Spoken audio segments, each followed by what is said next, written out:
Hey guys, umatake na naman ang mga bashers ni Kim Chiu and Paolo Avellino dahil sa isang post ng isang content creator kung saan ay nagsasabing isa sa host ng It's Showtime na nagpapaalam di umano'y may dahilan kung bakit umalis sa It's Showtime. Dahil nga, ang lahat ng host dito sa Showtime talagang napaluha. Ibig sabihin, sobrang napamahalan nila. Isang pamilya nga naman sila. Isa sa kanila ay mawala, talagang sobrang sakit para sa kanila. Tila wala pang binanggit kung sino nga sa kanila ang maalis, pero hinala ng karamihan ay si Karil o si Ann Curtis or si Jokes. Bagamat hindi pa official na pinapangalanan sa media at maraming netizens ang may hula kung sino ang host na ito. Trending ngayon sa Twitter ang hashtag Showtime Goodbye and we will miss you. May ilan ang nagsasabing baka si Jokes raw o either si Karel or si Ann Curtis dahil matagal na rin umano itong tahimik sa isang episode. May nagsasabi na rin baka si Karel at ilang beses na rin napabalitang may bagong proyekto and masilan ang pagbubuntis.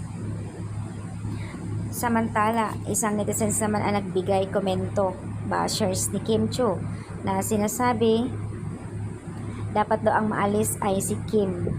Ilang beses ko nang nakita yan sa Showtime sa labas ng studio kapag pinapansin hindi nakangiti. Mabuti pa si Paolo Avellino, isang tawag lang ng pangalan kahit na malayo, as in nakangiti, lumingon. Pero si Kim Chiu, hindi man lang nakangiti at lumingon, dire-diretso. Grabe, first time ko na-encounter na ganun pala ugali ni Kim Chiu, kaya dapat siya ang maalis sa It's Showtime. Wow, masyado naman pala decision at mapanghusga itong netizens na ito ha. Grabe siya.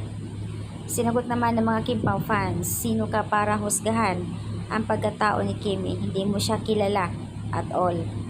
Kung makapagsalita ka, kung makapaghusga ka sa kanya, na akala mo magkakilala kayo. Isa kang bashers nga na hindi mo siya kilala. Ito, basahin ko. Basahin ang comment niya. Si Kim na lang dapat ang pusang umalis dyan sa It's Showtime. Na kahit masalubong mo yan o babanggitin ang name niya, hindi man lang nakangiti or lumingon. Buti pa si Paolo Avellino. Talagang andoon yung kanyang pag-appreciate kahit tinawag ang kanyang pangalan. Mabait lang sa cam, haha, pero suplada sa personal. Yan ang totoo. Wow. Ayaw naman dito sa isa bulag ka ata o nagbulag-bulagan. Eh di wow, ikaw na yung bashers number 1. So, ayan, mga bashers ni Kim, dami naglalabasan dito sa comment section ng isang content creator kung saan ay nagsasabing may aalis nga. Guys, wag naman kayo manghusga kay Kim Chiu, hindi niyo talaga siya kilala. Sa katunayan nga, napaka-clingy, bubbly nga, ika nga sabi ni Pao, sobrang palapansin na kahit sino na lang, lagi nakangiti. Kita nyo naman, 30 plus na pero parang 16 years old. Accommodated siya eh. Yun talagang, yun ang kagandahan sa kanya na palagi siyang namamansin. Lagi naka-smile.